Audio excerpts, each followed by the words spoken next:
بعض اوقات ایک عمل کا ظاہر رحم نظر نہیں آتا مگر حقیقت میں رحم ہوتا ہے. جیسے ایک بندہ بیمار ہو جائے،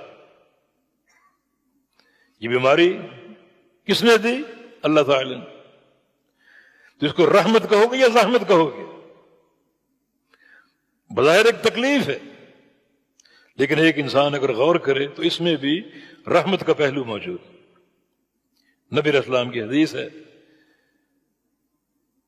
اللہ تعالیٰ نے کچھ بندوں کے لیے جنت میں اونچا درجہ پیدا کیا ہوا ہے مگر اس کے عمل قاصر ہوتے ہیں، تو اللہ ان کو دنیا میں کوئی تکلیف دے دیتے، کوئی بیماری، کوئی مرض، کوئی تجارتی گھاٹا، نقصان، اور ان کو صبر کی توفیق دیتا ہے.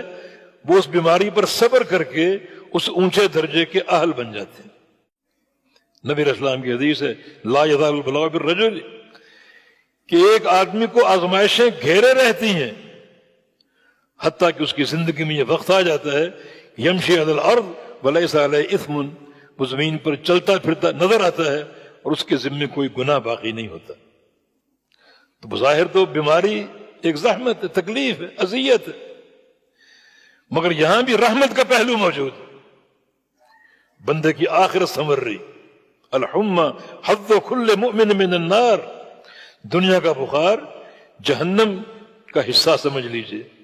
اگر دنیا میں بخار ہو گیا تو پھر جہنم کا حصہ نہیں ملے گا. وہ تمہیں مل گیا، بخار مل گیا، قیامت کے دن جہنم کا عذاب نہیں ملے گا.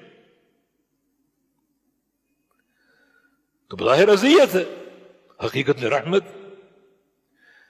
تو الرحمن الرحیم، وہ ذات کثیر الرحمہ ہے، بڑی رحم کرنے والی ذات.